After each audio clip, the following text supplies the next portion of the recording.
Well, you guys, we're down to the wire. We're down to the wire, and we have like 7 or 8 weeks left. 7 or 8 weeks left until R. Kelly goes to trial in New York City. And I'm very concerned. I'm very concerned because his lawyers have not filed motions to dismiss certain evidence like those fake altered tapes that Avenatti turned in. And they have not filed motions to dismiss certain witnesses like Lisa Van Allen's nasty baby daddies. And they haven't filed motions to dismiss certain charges like the child pornography and the RICO. Um, the easiest things to beat and get dismissed early on would have been the child pornography charges because Avenatti was the one who had those tapes, and he mishandled that so-called fake evidence because he took the tapes to CNN first, and everybody at CNN watched the tapes. Then he went to Twitter and he had a screenshot of a man that he claims is R. Kelly, and he put the picture up, and he said, "This is R. Kelly, this is R. Kelly, this is R. Kelly, we gonna get him. This is him in a tape with a 14-year-old girl screaming, 'I love this 14-year-old pussy. We got him, we got him.'"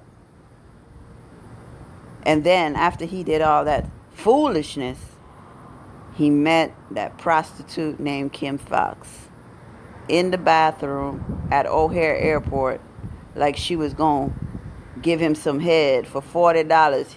She went to a bathroom, a married woman went to a bathroom with a random lawyer, and she took possession of these so-called tapes.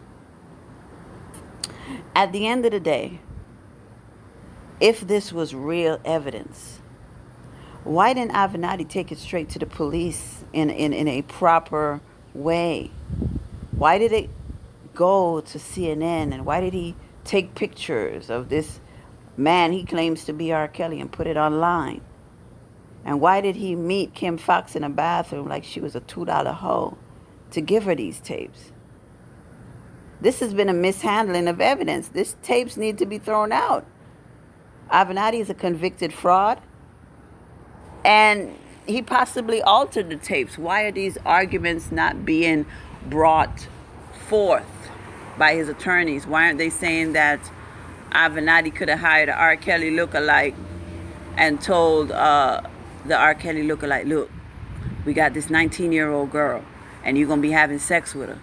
And I want you to yell out, 'Oh, I love this 14-year-old pussy. I love this 14-year-old pussy.' And she's going to say, 'Yeah, daddy, yeah, daddy.' And that's what we're going to do. And we're gonna get this tape out there, and we're going to frame R. Kelly." You think that these people are not capable of this? Why is it not being thrown out there? You got to throw stuff out there and see what sticks.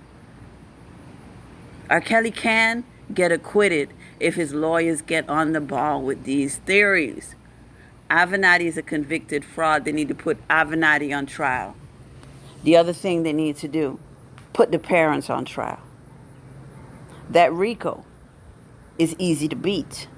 And it probably could have been dismissed had they filed a motion to dismiss the RICO and say that, look, if you're all going to say that R. Kelly is the leader of an enterprise, and for 30 years he used his voice and his talent and his fame and his charisma to lure women and teenage girls, underage teenage girls, to have sex with him and engage in immoral acts that they say, then you're going to have to charge the parents. If R. Kelly is the head of the enterprise, then the parents are the vice president, because R. Kelly would have never been in these young ladies' faces if it wasn't for the parents. I would say, Your Honor, if y'all going to lock R. Kelly up based on that RICO, then you got to get the parents, because the parents bought the plane tickets. They are a part of the enterprise. And when you got the parents to be charged as a part of the enterprise, then you could point fingers, and that creates reasonable doubt against R. Kelly, because you could say, well, These girls were of the age of consent. And if you're saying that R. Kelly lured them, that's false, because the parents gave permission for their of-age daughters to go be with R. Kelly. It only became a problem when he didn't invest in their businesses. If I were the attorney, I would have been fighting tooth and nail to get those parents charged under that RICO. Because once you get to pointing fingers, he would have walked out of there a free man. Or it would have gotten dropped. But instead, the lawyers allowed the prosecution to give those parents immunity. Those parents got immunity deeds, and they will be testifying against Rob and saying they were kidnapped and saying they were forced and saying they didn't know where their daughter was, and all these lies that the federal government told them to say.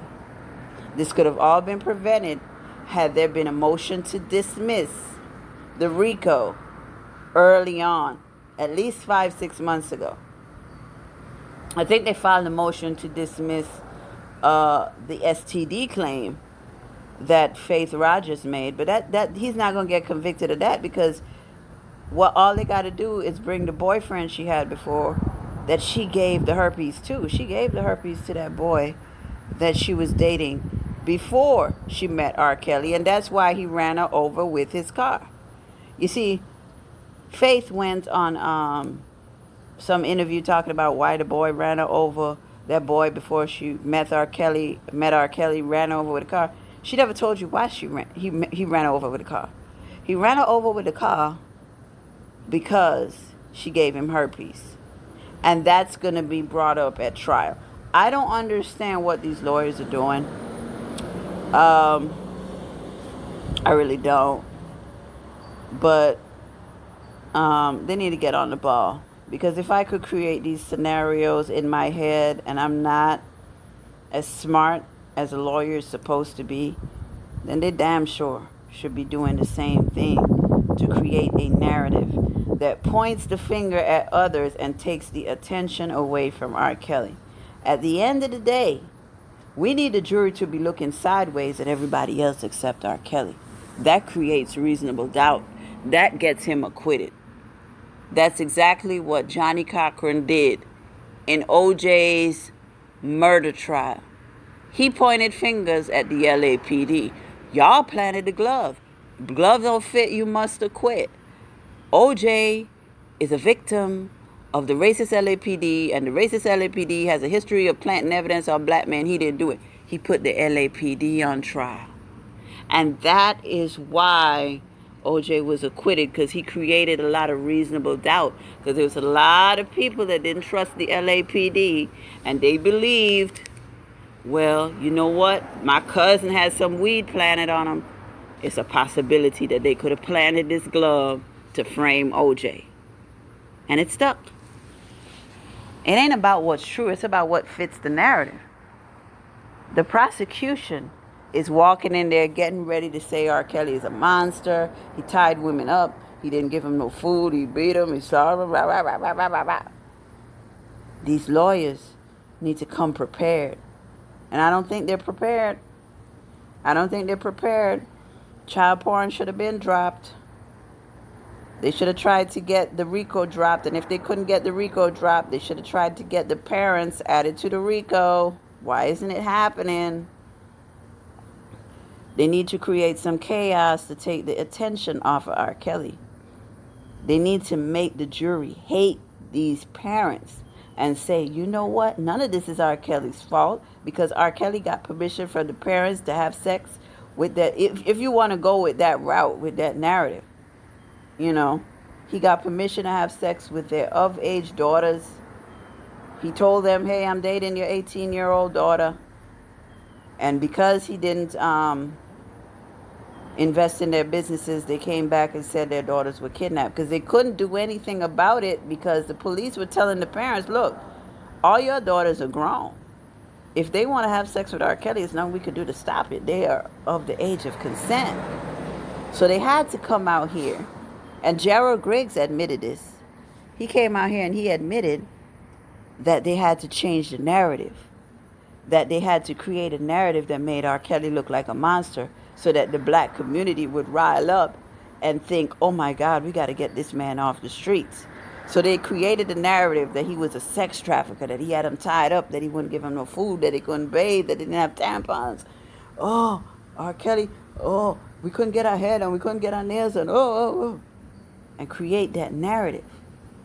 Now is the time for the lawyers to create a narrative that no, these parents are lying, they're conniving, they're vindictive, they're evil.